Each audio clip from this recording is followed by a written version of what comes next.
Shalom semuanya. Tahun 2023 adalah tahun untuk bangkit. Jadilah pemenang. The year to rise up. Be victorious. Tuhan menghendaki agar kita menjadi pemenang. Yang mau menjadi pemenang katakan amin. Wahyu pasal 2 dan pasal 3 adalah pesan Tuhan Yesus kepada 7 sidang jemaat pada waktu itu. Yang juga bisa diartikan sebagai pesan Tuhan Yesus kepada gereja sepanjang masa, termasuk gereja masa kini.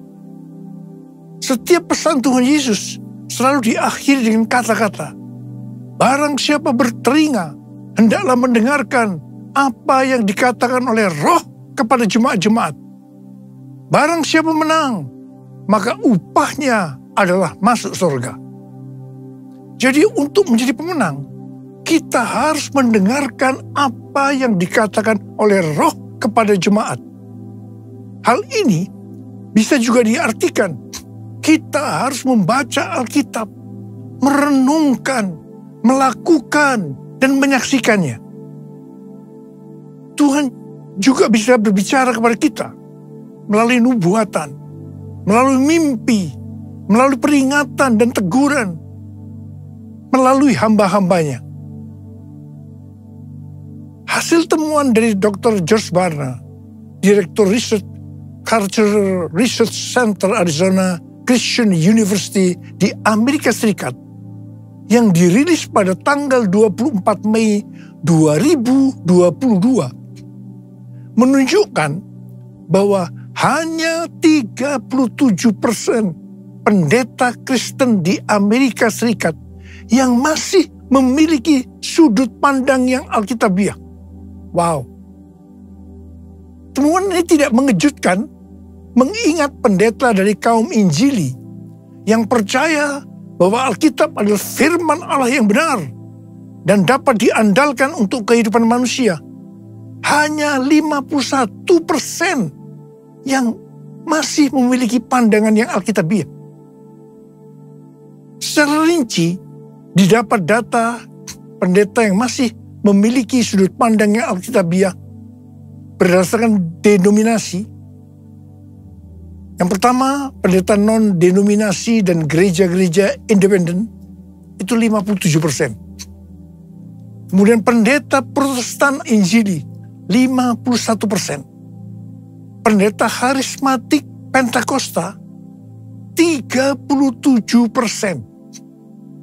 Pendeta Protestan Arus Utama 32%. Pendeta aliran kekudusan 28%. Pendeta Protestan kulit hitam 9%. Pastor Katolik Roma 6%. Berdasarkan jumlah jemaat yang dilayani, pendeta dengan jemaat kurang dari 100 orang itu 41%. Pendeta dengan jemaat antara 101 sampai dengan 250 orang 45%. Pendeta dengan jemaat 251 sampai dengan 600 orang 14%. Pendeta dengan jemaat lebih dari 601 orang hanya 15%. Data ini menunjukkan bahwa pendeta yang memiliki jemaat yang sedikit masih memiliki pandangan yang alkitabiah dibandingkan dengan pendeta yang memiliki jemaat dan jumlah besar. Pendeta yang memiliki jemaat kurang dari 250 orang berhasil mengintegrasikan iman mereka ke dalam perilaku sehari-hari melalui pemuritan yang terpadu, sehingga mereka tetap memiliki sudut pandang yang alkitabiah. Di era pasca pandemi, sekitar 9 dari 10 gereja di Amerika Serikat memiliki jemaat kurang dari 250 orang. Dari hasil survei ini didapat beberapa hal. Yang pertama, label gereja atau ciri khas sebuah gereja tidak lagi menggambarkan kualitas dari pendetanya. Contoh, label Protestan Injili yang berkonotasi gereja di mana Alkitab dihormati dan diajarkan sebagai firman Tuhan yang dapat diandalkan dan relevan bagi kehidupan manusia, ternyata hanya setengah dari pendetanya yang masih memiliki sudut pandang yang alkitabiah. Perbedaan yang mencolok antara pendeta yang memiliki pandangan yang alkitabiah dari kalangan Protestan dengan pastor Katolik, yaitu 40% berbanding 6%, ternyata tidak menghasilkan jemaat yang kualitasnya berbanding lurus. Studi di tahun 2021 mengungkapkan bahwa hanya 5% dari jemaat yang secara teratur menghadiri gereja Protestan dan hanya 1% dari jemaat yang teratur menghadiri gereja Katolik yang masih memiliki pandangan yang alkitabiah. Hal ini menunjukkan tidak ada gereja dari golongan manapun yang menyelesaikan tugas dengan baik. Beberapa pengamat mengatakan bahwa gereja besar menarik jemaat dengan mengkompromikan Injil, mengajarkan apa yang ingin didengar orang, bukan kebenaran sejati yang dinyatakan dalam Alkitab. Data dari penelitian di atas menunjukkan gereja besar cenderung tidak memiliki pendeta yang mempertahankan pandangan alkitabiahnya. Pendeta dari beberapa gereja besar menarik jemaatnya dengan mengajarkan standar budaya daripada standar Alkitab, dikarenakan pendetanya tidak memiliki pandangan yang alkitabiah. Pendeta yang tidak memiliki pandangan yang alkitabiah tidak akan bisa mengajarkan jemaatnya untuk memiliki pandangan yang alkitabiah. Melihat data-data ini, kita harus benar-benar introspeksi. Apakah saya hidup sesuai dengan firman Tuhan? Dan saya harap ini tidak terjadi di Indonesia. Salah satu cara untuk melihat apakah hidup kita sesuai dengan firman Tuhan adalah seperti yang disebutkan dalam Wahyu 2 ayat 1 sampai dengan 7. Yaitu apakah kita masih tetap memiliki kasih mula-mula. Apapun yang kita lakukan untuk melayani pekerjaan Tuhan, kalau itu tidak didasarkan kepada kasih yang mula-mula, Tuhan akan berkata kepada kita, betapa dalamnya engkau telah jatuh. Bertobatlah dan lakukanlah lagi apa yang semula engkau lakukan. Jika tidak demikian, aku akan datang kepadamu dan aku akan mengambil kaki dianmu dari tempatnya jikalau engkau tidak bertobat. Sesuai dengan keterangan Alkitab penuntun hidup berkelimpahan, mengambil kaki dianmu itu artinya Tuhan akan menolak dan mengeluarkan kita dari dalam kerajaannya. Jangan sampai kita mengalami hal yang seperti ini. Saya berdoa supaya setiap kita tetap dalam kondisi kasih mula-mula. Jesus,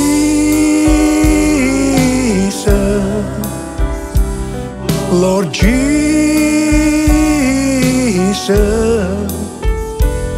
Lord Jesus, you're my first love. How I love you.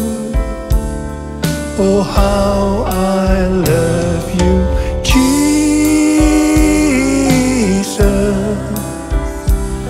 Lord Jesus,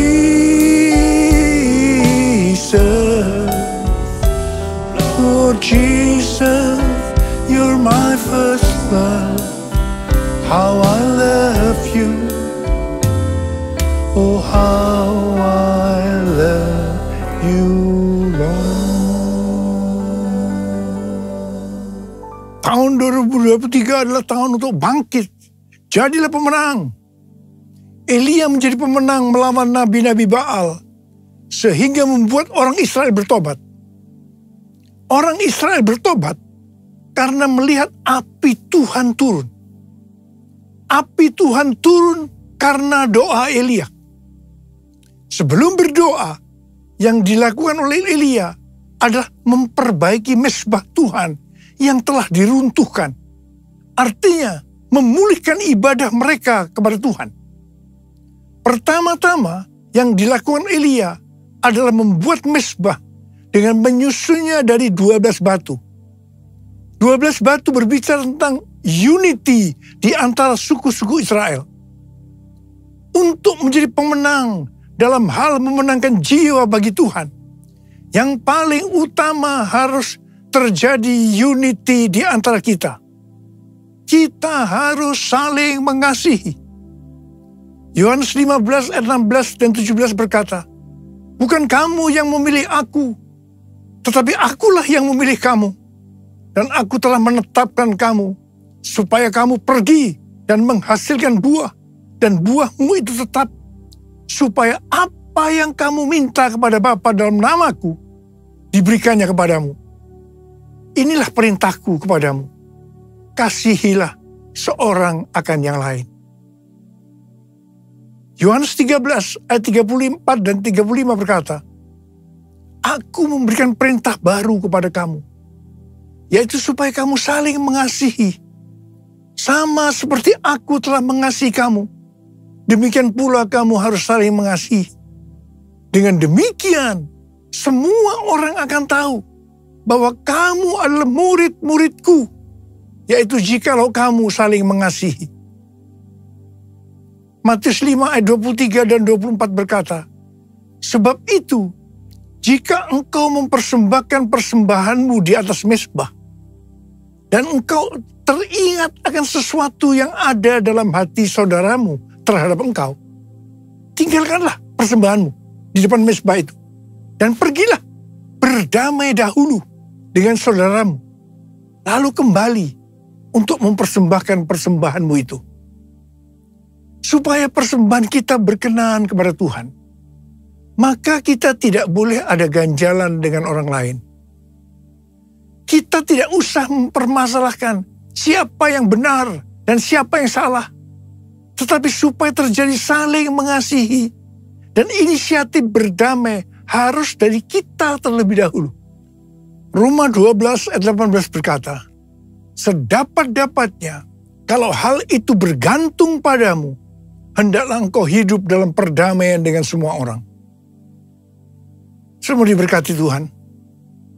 Mari kita akan melihat contoh mengapa Abraham diberkati Tuhan. Salah satu alasannya adalah bagaimana respon Abraham agar perdamaian tetap terjadi antara dia dengan Lot. Kisah perselisihan antara Abraham dan Lot ini dimulai karena padang penggembalaan mereka kurang.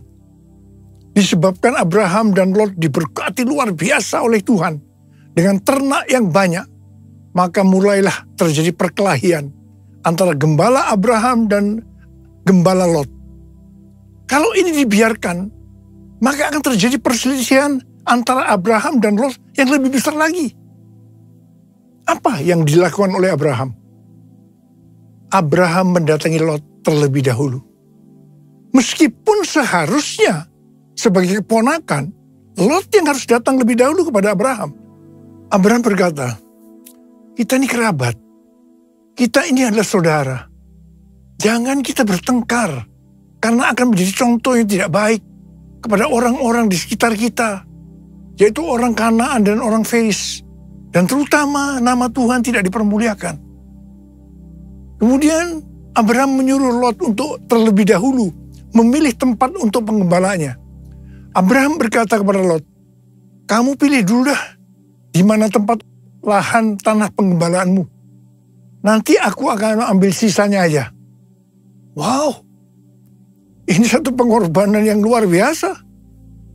Dan ternyata Lot tidak sungkan-sungkan. Justru dia memilih daerah yang terbaik, yaitu daerah yang banyak airnya, tetapi sayang, dekat Sodom dan Gomora, di mana orang-orangnya jahat dan berdosa kepada Tuhan. Ini yang tidak diperhitungkan oleh Lot. Kisah ini diakhiri dengan Abraham diberkati Tuhan berlimpah, limpah, limpah. Sedangkan Lot harus pergi dari daerah itu karena Sodom dan Gomora dihancurkan oleh Tuhan. Kita harus bangkit dan menjadi pemenang dalam hal hidup saling mengasihi. Yang mau katakan amin. Ku mau hidup seturut kehendak Tuhan.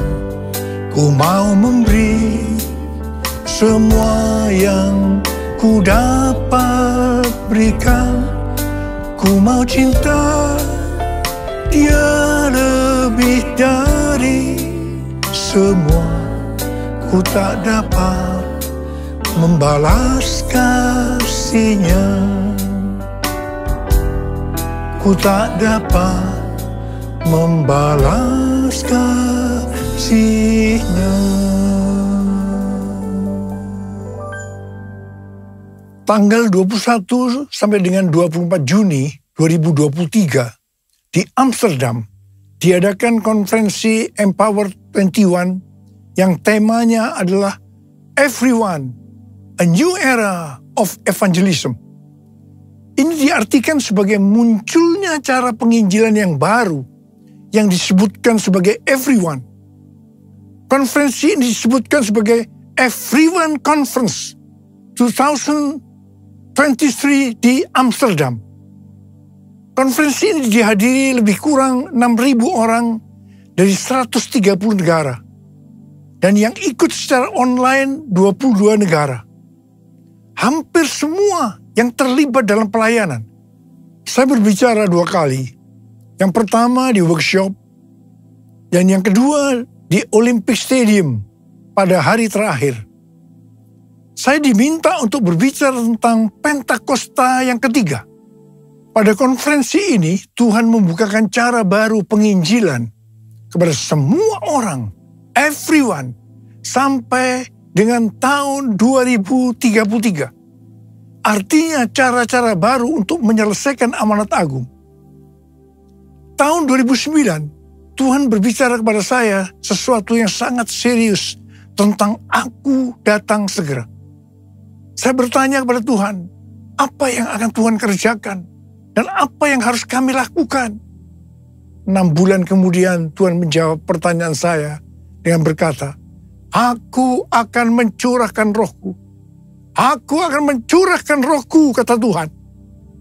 Pada waktu Roh Kudus dicurahkan akan terjadi seperti di Yoel 2 ayat 28 sampai dengan 32. Akan ada 3 tanda yang terjadi. Tanda pertama, anak-anak, pemuda, orang tua akan dipakai Tuhan secara luar biasa. Haleluya. Tanda yang kedua, akan terjadi mujizat-mujizat secara luar biasa.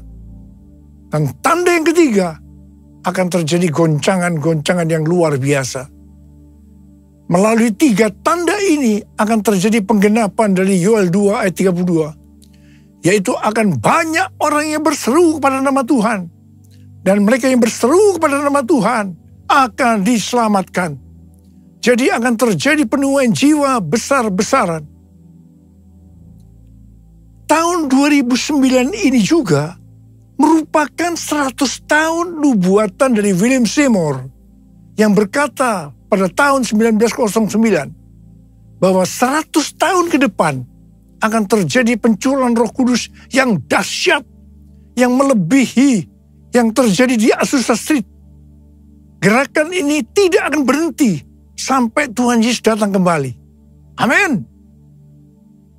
Pada tahun 2009 ini juga, Billy Wilson meminta saya untuk bergabung dalam acara konferensi Empower 21 di Oral Roberts University, Tulsa, Oklahoma. Ketika saya bertanya apa yang dimaksudkan dengan Empower 21, maka diberikan pengertian. Yang pertama, tentang generasi anak-anak muda. Dan yang kedua, tentang apa yang akan Roh Kudus kerjakan 100 tahun ke depan. Ini kalau Tuhan Yesus belum datang. Saya langsung berkata, oke. Saya bergabung. Karena saya mendapatkan seperti apa yang Tuhan bicara kepada saya. Tahun 2011 diadakan konferensi Empower 21 di Asia, di SICC. kita pada waktu itu diberikan pengertian bahwa ini akan menjadi trigger untuk gerakan Empower 21 berikutnya. Tahun 2013, konferensi Empower 21 Asia yang kedua di SICC. Di sini Tuhan berbicara bahwa yang dimaksudkan dengan pencurahan Roh Kudus yang terjadi hari-hari ini itu adalah Pentakosta yang ketiga. Tahun 2013 ini juga diadakan pertemuan Global Council di Honolulu, Hawaii. Kembali Empower 21 melahirkan visi bahwa semua orang di bumi akan mengalami perjumpaan yang otentik dengan Tuhan Yesus melalui kuasa dan kehadiran Roh Kudus pada Pentakosta 2033. Pada waktu saya mendengarkan visi ini, saya tidak bisa mengerti bagaimana caranya bisa terjadi. Begitu juga dengan Billy Wilson, tidak mengerti bagaimana hal ini bisa dilaksanakan. Pada bulan Mei 2022, di lantai 11 SICC, ada konferensi World Prayer Assembly secara hybrid.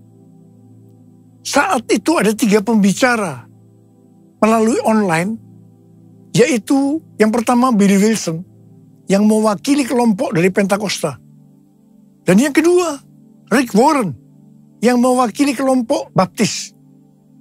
Dan yang ketiga, Nicky Gamble, yang mewakili kelompok Anglican. Di mana mereka berbicara tentang topik yang sama seperti visi yang diberikan kepada Empower 21, yaitu goal amanat agung pada tahun 2033. Wow! Di sini saya baru mendapatkan sesuatu. Dan saya berkata pada waktu itu, I got it! I got it! Dan berdasarkan ini juga, maka diadakan konferensi Empower 21 Everyone di Amsterdam tanggal 21 sampai 24 Juni 2023. Tuhan menuntun kita untuk menyelesaikan amanat agung dengan memberikan pengertian bahwa dalam 10 tahun ke depan setiap orang berhak untuk berjumpa dengan Tuhan Yesus secara otentik melalui kuasa dan hadirat Roh Kudus. Dan yang kedua, setiap kita mendapatkan kesempatan untuk memperkenalkan setiap orang kepada Tuhan Yesus. Ini dimulai dengan satu orang. Seperti pada waktu Tuhan Yesus berjumpa dengan perempuan Samaria dan orang di Gerasa yang rasuk banyak setan. Setelah mereka disembuhkan, dari satu orang, satu kota dimenangkan untuk Tuhan Yesus. Dan kita dituntun Tuhan. Cara penginjilan melalui kelompok kecil seperti Cool. Dan untuk menyelesaikan amanat agung, everyone, ini tidak bisa sendiri. Harus berkolaborasi. Denominasi harus unity dengan tidak menjelekkan satu dengan yang lainnya. Tetapi bersama-sama bergandengan tangan. Supaya setiap orang mendengar tentang Yesus dan berjumpa dengan Dia. Kita tidak perlu mempersoalkan tentang perbedaan doktrin. Yang penting, kalau visinya sama untuk menangkan jiwa bagi Tuhan Yesus, kita harus bergandengan tangan. Saya tahu ini pesan Tuhan yang sangat kuat untuk hari-hari terakhir ini. Bahwa kita diminta untuk unity. Berkolaborasi. Menghilangkan segala perbedaan-perbedaan yang ada selama ini. Tidak perlu dipermasalahkan. Dan mari bergandengan tangan untuk memenangkan jiwa bagi Tuhan. Saya percaya ini adalah pesan Tuhan buat kita semua. Dan mari, saya ajak saudara untuk angkat tangan. Kita akan berkata kepada Tuhan, satukan kami ya Tuhan bersama dengan tali yang tak putus. Satukan kami ya Tuhan bersama dengan kasih sempurna. Allah kami satu, Raja pun satulah.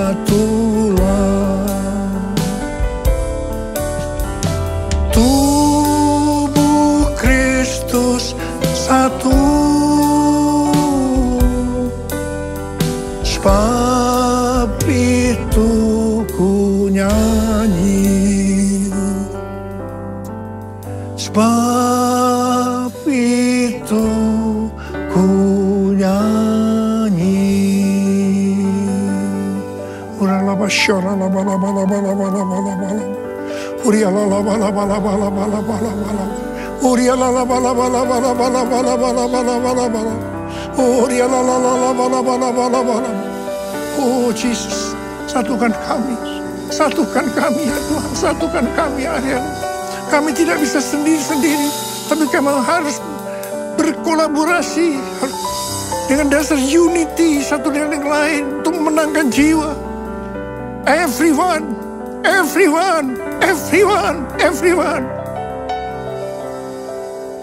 2033. Kami tahu Tuhan, setelah amanat agung selesai, Engkau akan datang kembali. Sebab itu ku nyanyi, sebab itu ku nyanyi.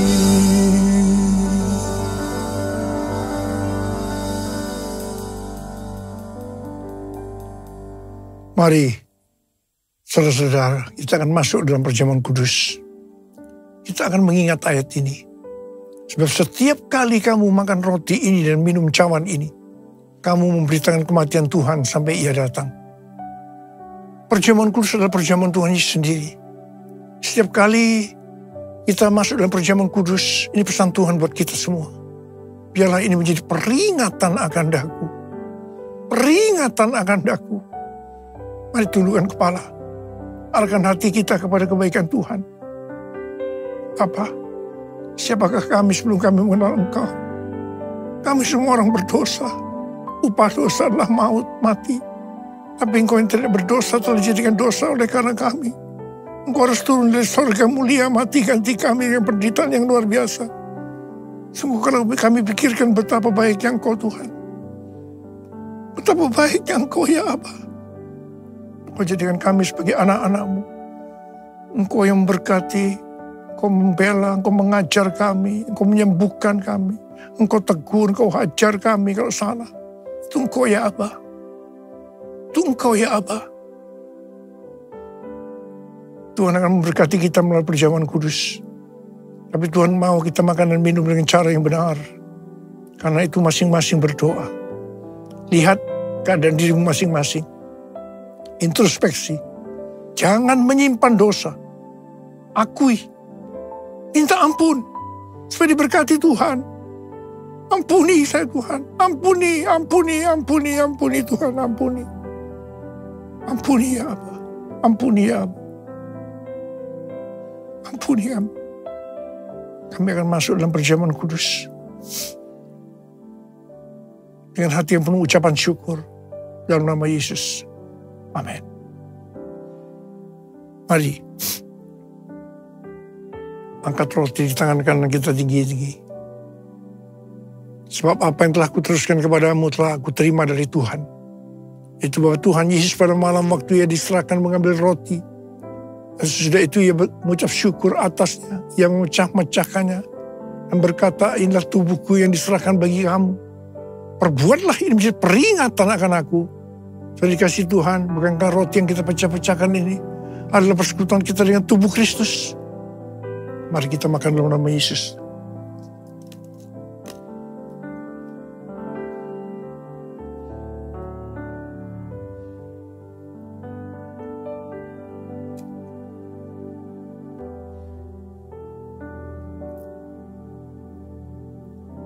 angkat cawan di tangan kita tinggi-tinggi. Mungkin juga yang mengambil cawan sudah makan lalu berkata, cawan ini adalah perjanjian baru yang dimeteraikan oleh darahku. Perbuatlah ini setiap kali kamu meminumnya menjadi peringatan akan aku. Saya dikasih Tuhan, bukankah cawan pengucapan syukur, yang atasnya kita ucapkan syukur, adalah persekutuan kita dengan darah Yesus. Mari kita minum dalam nama Yesus.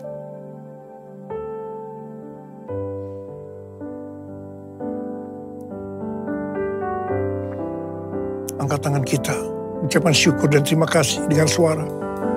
Tuhan terima kasih ya Tuhan. Tuhan terima kasih ya Tuhan. Terima kasih ya Tuhan, terima kasih. No rara bara bara bara bara bara bara. Ora bara bara bara bara. Bapa, kami berdoa buat anak-anak-Mu. Mereka membutuhkan pertolongan Tuhan. Kau saat ini sedang menyembuhkan yang sakit, sedang membebaskan yang terikat. Kau menghibur yang susah, Kau menguatkan yang lemah. Tuhan terima kasih berkebaikan-Mu. Terima kasih, terima kesembuhan. Terima. Tuhan terima kasih. Terima kasih Yesusku. Terima kasih Yesusku. Puji syukur hanya bagi Tuhanku. Terima kasih Yesusku. Terima kasih Yesusku. Puji syukur hanya bagi Tuhanku. Terima kasih. Terima kasih Yesusku. Terima kasih Yesusku. Puji syukur hanya bagi Tuhanku. Terima kasih Yesusku. Terima kasih Yesusku. Puji syukur hanya bagi Tuhanku. Puji syukur hanya bagi Tuhanku. Puji syukur hanya bagi Tuhanku.